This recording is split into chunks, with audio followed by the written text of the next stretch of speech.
नमस्कार. आरोग्यशाहीमध्ये मी वैद्य भाग्यश्री आणि मी वैद्य नमिता आपलं स्वागत करतो. आरोग्यशाहीमधलं तिसरं अक्षर आहे ग. ग आहे गायनेक हेल्थचा, अर्थात स्त्री आरोग्याचा. नियमित आणि 4 ते 5 दिवसांसाठी येणारी मासिक पाळी हे स्त्री आरोग्यासाठी खरं तर वरदानच असतं.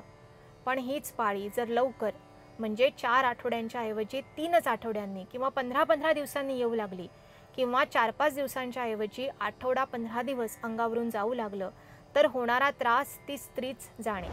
हॉर्मोनल इम्बॅलन्स मुळापासून बरा होण्यासाठी नेमके उपचार होणं गरजेचं असतं आणि त्यासाठी तज्ज्ञ वैद्यांकडून नाडी परीक्षण करून घेणं सर्वोत्तम असतं. पण त्याबरोबरीने घरच्या घरी हा एक साधा उपाय करता येऊ शकतो.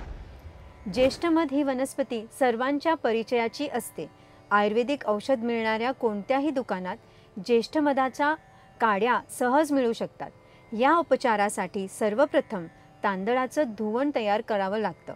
यासाठी 2 ते 3 चमचे तांदूळ अर्धा कप पाण्यात रात्रभर भिजत घालावे. सकाळी हाताने थोडं कुस्करून वरचं पाणी वेगळं केलं की झालं तांदळाचं धुवण तयार. आता सहाणेवर थोडं थोडं तांदळाचं धुवण घेऊन त्यात ज्येष्ठमध उगाळावं आणि 1 चमचा पेस्ट तयार करावी.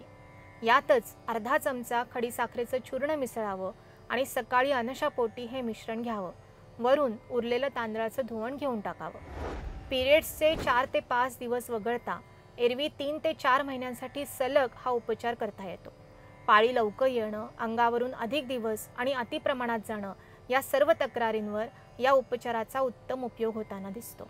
आजकाल मेनोपॉजच्या दिवसात थोडाही त्रास होऊ लागला, ब्लीडिंग थांबत नाही असं दिसलं तर पटकन गर्भाशय काढून टाकण्याचा निर्णय घेतला जातो.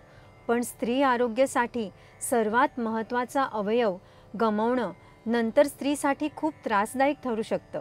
त्यामुळे प्रेक्षक हो, एकदम असा आतातायी निर्णय न घेता तज्ज्ञ वैद्यांचा प्रत्यक्ष सल्ला घ्या. सोबत घरच्या घरी हा उपाय सुरू करा आणि स्त्री आरोग्य सुरक्षित राहण्यासाठी दक्ष राहा. गायनेक हेल्थसाठी असेच अनुभवी उपाय जाणून घेण्यासाठी पाहत रहा आरोग्यशाही लोकशाही मराठीवर.